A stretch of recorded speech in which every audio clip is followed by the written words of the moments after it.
मोहनलाल बड़ोली और singer Rocky Mittal का विवाद अब हरियाणा की राजनीति में बड़ा दिलचस्प पहलू बन गया है, लेकिन इसमें अब नए मोड़ आते दिखाई दे रहे हैं। आज हम बात करेंगे जहां एक ऐसे विवादित राजनेता की कहानी पर जो राजनीति, अपराध और घोटालों से जुड़ी तमाम चर्चाओं में रहे हैं।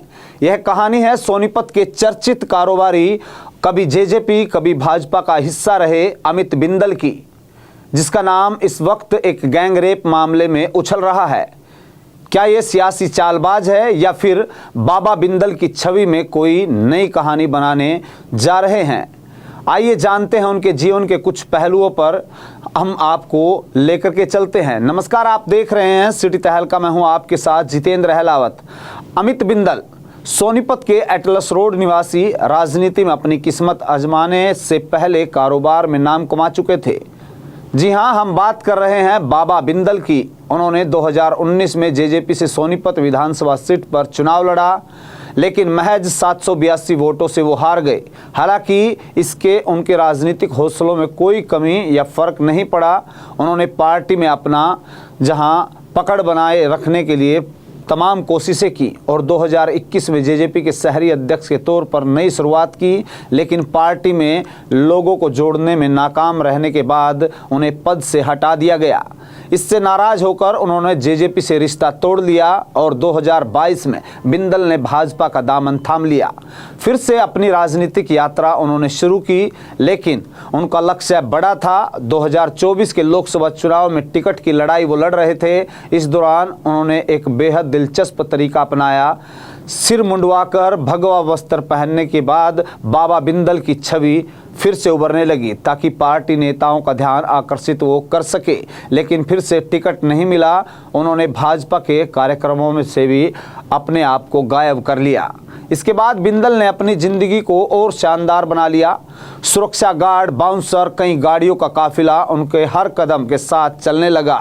बिंदल को एक बड़े नेता की तरह तवज्जो मिलने लगी थी, लेकिन उन्हें शान और शौकत उन्हें लंबे समय तक उनके पास नहीं रह पाई। याद रहे 2022 में उनका नाम एक बड़े घोटाले से जुड़ा और जिसमें उन्होंने 80 करोड़ के जीएसटी गबन का आरोप उन पर लगा। उनके आरोपों के चलते तिहाड़ जेल की हवा भी उन्हें खानी पड़ी। 56 दिन वो जेल में बंद रहे और जेल से रिहा होने के बाद भाजपा फिर से ज्वाइन की। लघु उद्योग प्रकोष्ठ हरियाणा के प्रदेश अध्यक्ष भी वो बने।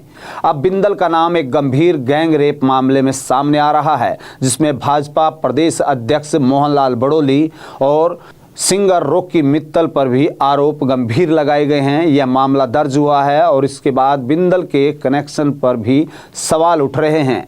यह सवाल राजनीतिक गलियारों में चर्चा का विषय बन गया है। क्या यह सिर्फ एक सियासी चाल है या फिर इसमें और कुछ भी छिपा हुआ है? अमित बिंदल की राजनीतिक सफर की यदि बात करें, उनका विवादों से भरा जीवन कई सवाल खड़े करता है। भाजपा में टिकट न मिलने के बाद वे कहीं नजर नहीं आए। अब सवाल ये उठता है, क्या वे किसी नई पार्टी से जुड़ेंगे या इसी विवादित छवि के साथ कुछ नया करेंगे?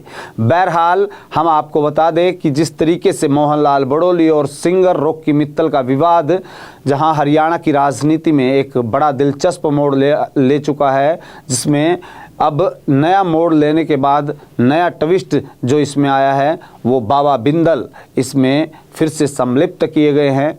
अब यह खास बात देखने वाली बात होगी कि भाजपा और उनके नेताओं पर बड़ा आघात जहां पहुंचा है, उसको लेकर पार्टी नेता कैसे निपटते हैं। अब किसी भी प्रकार के दर्द से क्यों होना परेशान, जब ऑर्थो चार्ज कैप्सूल हो आपके पास। सभी प्रकार के दर्द में आयुर्वेदिक पद्धति पर आधारित रामबाण इलाज।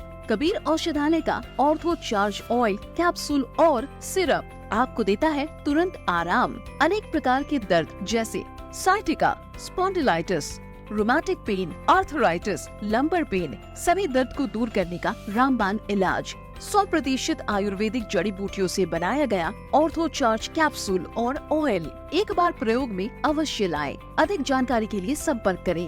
एड्रेस: कबीर औषधालय, सेक्टर 14, सोनीपत, दिल्ली, NCR।